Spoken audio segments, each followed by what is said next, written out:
আসসালামু আলাইকুম এভরিওয়ান। আপনি যদি একজন নতুন ফ্রিল্যান্সার অথবা হতাশাগ্রস্ত ফ্রিল্যান্সার হয়ে থাকেন তাহলে এই ভিডিওটি আপনার জন্য। আমি আপনাদেরকে 6 দিনের একটি চ্যালেঞ্জ দিব। এই চ্যালেঞ্জ ফলো করে আপনারা যদি সঠিকভাবে পরিশ্রম করতে পারেন তাহলে আপনি 5 থেকে 6 দিনের মধ্যে অন্তত একটি অর্ডার পাবেন। এটি আপনাকে চ্যালেঞ্জ দিয়ে বলতে পারি।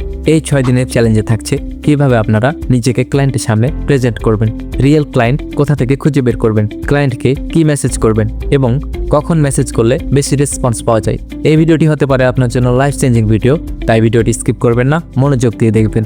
আর আপনারা যদি এই চ্যানেলে নতুন দর্শক হয়ে থাকেন তাহলে চ্যানেলটি সাবস্ক্রাইব করে সাথে থাকুন। চলেন ভিডিও শুরু করা যাক। ওকে, আমরা ইতিমধ্যে কম্পিউটার স্ক্রিনে প্রবেশ করেছি। দেখতে পাচ্ছেন আমি একটি ডক্স ফাইলের সাহায্যে 6 দিনের চ্যালেঞ্জে যা যা প্রয়োজন সমস্ত কিছু এখানে লিখে রেখেছি। চলেন আপনাদের সাথে এক্সপ্লেন করা যাক। 6 দিনের চ্যালেঞ্জে সবার প্রথমে আছে নাম্বার 1, নিজেকে প্রফেশনাল ব্যক্তি হিসেবে গড়ে তুলুন।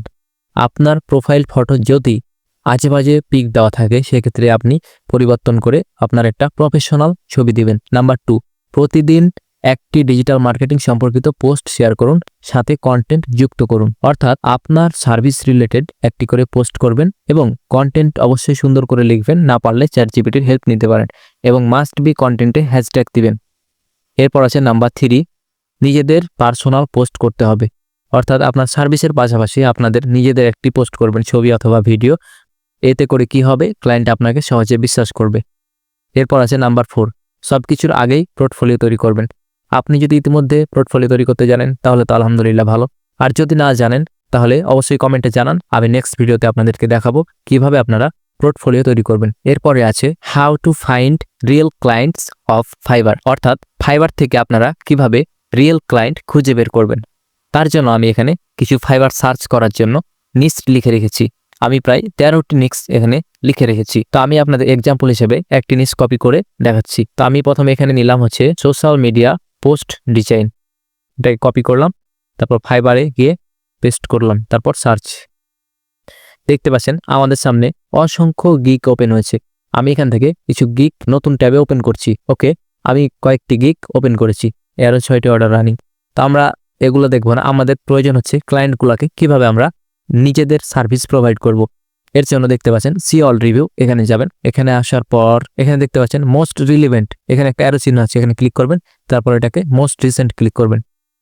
দেখতে পাচ্ছেন তিনি 15 ঘন্টা আগে একটি অর্ডার ডেলিভারি দিয়েছেন এবং তাকে 5 স্টার রিভিউ দিয়েছে। এটি হচ্ছে ক্লায়েন্ট। কারণ এই ক্লায়েন্টকে আমরা কোথা থেকে পাবো, এই ক্লায়েন্টগুলোকে আমরা কোথা থেকে পাবো, তার জন্য এখানে যদি ক্লায়েন্ট মানে এই যে কাজ করেছে সেই কাজের ছবি দিয়ে যদি পোস্ট করতো তাহলে হয়তো বা তার সোশ্যাল মিডিয়া অ্যাকাউন্ট পেতাম, কিন্তু যেহেতু নাই সেক্ষেত্রে কি করতে পারি, তার ইউজার নেমটাকে আমরা কপি করব। কপি করার পর আমরা এখান থেকে ইনস্টাগ্রাম যাব। ইনস্টাগ্রামে আসার পর সার্চ করব, এখানে পাওয়া যাচ্ছে না। আমরা আবার সেম ভাবে ফেসবুকে গিয়ে সার্চ করব।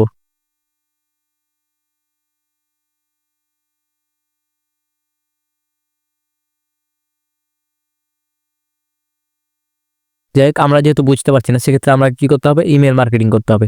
ইমেল মার্কেটিং করার জন্য এখানে দেখতে পাচ্ছেন জিমেইলে যাবেন। জিমেইল আসার পর এখানে কম্পোজ একটি নতুন ইমেইলের জন্য নেবেন, তারপর এখানে ইউজার নেমটাকে পেস্ট করবেন। ক্লায়েন্টরা যখন ফাইবার অ্যাকাউন্ট খুলে তখন তাদের জিমেইল অনুযায়ী অটোমেটিক ইউজার নেম হয়ে যায়। সেক্ষেত্রে আমরা যদি তাদের কোনো সোশ্যাল মিডিয়া খুঁজে না পাই সেক্ষেত্রে আমরা তাদেরকে জিমেইলে লক করব। এরপর কি করবেন, ইউজার নেমের পর এখানে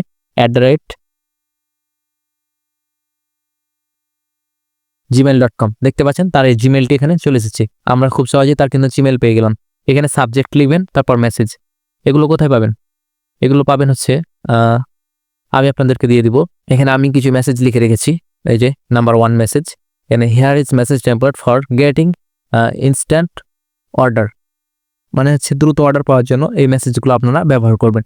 যে ক্লায়েন্টগুলো অবশ্যই ফাইবার থেকে, এখানে when you find clients from Fiverr, যে ক্লায়েন্টগুলো আপনারা ফাইবার থেকে খুঁজে বের করবেন সেই ক্লায়েন্টগুলোকে এই মেসেজগুলো আপনারা সেন্ড করতে পারেন। তো আমি নাম্বার 1 মেসেজটা নিচ্ছি। এখানে মেসেজটা নেওয়ার পর কপি করলাম, কপি করার পর ইমেইলে গিয়ে পেস্ট করে দিব। ক্লায়েন্ট নেম, আপনি তো ক্লায়েন্ট নেম জানেন না, সেক্ষেত্রে কি করবেন, সেক্ষেত্রে শুধু এখানে হ্যালো বা হেই এগুলো দিয়ে মেসেজ করবেন। এরপর হচ্ছে সাবজেক্ট, সাবজেক্টে আপনারা যে কিছু দিতে পারেন। সেক্ষেত্রে আমি আপনাদেরকে এখন স্পেসিফিক কিছু সাবজেক্ট দেখাতে পারলাম না। তো আপনারা যে সার্ভিস নিয়ে দিবেন সেই সার্ভিস অনুযায়ী এখানে একটি সাবজেক্ট লিখবেন, এরপর মেসেজটা সেন্ড করে দিবেন। চলেন এরপর কি আছে দেখা যাক। এখানে অনেকগুলো মেসেজ টেমপ্লেট আছে, এগুলো আপনারা দেখে নেবেন। তারপর হচ্ছে FV অ্যান্ড আইজি অর্থাৎ Instagram, Facebook and Instagram ads example message. Facebook এবং ইনস্টাগ্রাম অ্যাডসের জন্য এই মেসেজগুলা। তো এই মেসেজগুলো আপনারা কোথা থেকে পাবেন? অবশ্যই ডেসক্রিপশনে হোয়াটসঅ্যাপ নাম্বার দেওয়া থাকবে। আপনারা চ্যানেলটি সাবস্ক্রাইব করবেন, ভিডিওতে লাইক দিবেন, দিয়ে স্ক্রিনশট নেওয়ার পর হোয়াটসঅ্যাপে দিবেন। আপনাদেরকে এই গুগল ডক্স ফাইলের লিঙ্কটিকে শেয়ার করে দেওয়া হবে। এরপর হচ্ছে ওয়াইটি এক্সাম্পল মেসেজ, অর্থাৎ ইউটিউবের জন্য এক্সাম্পল মেসেজ। এগুলা আপনারা যদি ইউটিউব এসিওর জন্য তাদেরকে অফার করেন, এখানে অসংখ্য মেসেজ টেমপ্লেট আছে, আপনারা চাইলে খুঁজে নিতে পারেন। Chrome browser extension, email tracker for Gmail. এটা হচ্ছে কি দেখাই, এখানে দেখতে পাচ্ছেন আমি হচ্ছে সেন্টে গেলাম, আমি এই কয়েকজনকে মেসেজ করেছি। এই মেসেজগুলো ক্লায়েন্ট দেখেছি কিনা সেটা বুঝবো কিভাবে? এখানে দেখতে পাচ্ছেন এই যে 2টা সবুজ চিহ্ন উঠে আছে, টিক চিহ্ন, এই অর্থাৎ এই মেসেজটি ক্লায়েন্ট দেখেছে এবং এগুলোতে একটি করে উঠে আছে, অর্থাৎ মেসেজটা শুধুমাত্র সেন্ড হয়েছে কিন্তু ক্লায়েন্ট দেখেনি। ক্লায়েন্ট যদি দেখতো তাহলে অবশ্যই এখানে 2টা টিক চিহ্ন উঠে থাকতো। এটা হচ্ছে এক্সটেনশন। এই যে আপনারা এটাকে কপি করবেন, কপি করার পর ক্রোম ব্রাউজারকে সার্চ করবেন, দেখতে পাচ্ছেন এই যে ইমেইল ট্র্যাকার ফর জিমেইল। এটাকে আপনারা এক্সটেনশনটাকে অ্যাড করে নেবেন। এরপরে আছে, আর এই গুগল ট্রান্সলেটের কাজ হচ্ছে আপনি যখন কোনো টেক্সটকে দেখাই, আপনি চাচ্ছেন হচ্ছে এই টেক্সটটা বাংলা কি, তখন এই যে দেখতে পাচ্ছেন গুগল ট্রান্সলেট অটোমেটিক এখানে উঠে গেছে। এক্সটেনশন যদি অ্যাড করা থাকে তাহলে হচ্ছে আপনারা খুব সহজেই ইংলিশ থেকে বাংলা বা যে কোনো ভাষা থেকে বাংলায় করতে পারবেন ট্রান্সলেট। এই যে দেখতে পাচ্ছেন মুকাল্লিম্বল এমবিবিএল, এভাবে আপনারা যে কোনো ভাষাকে বাংলা ভাষায় করতে পারেন গুগল ট্রান্সলেট এক্সটেনশনের মাধ্যমে। এই ছিল আজকের ভিডিও।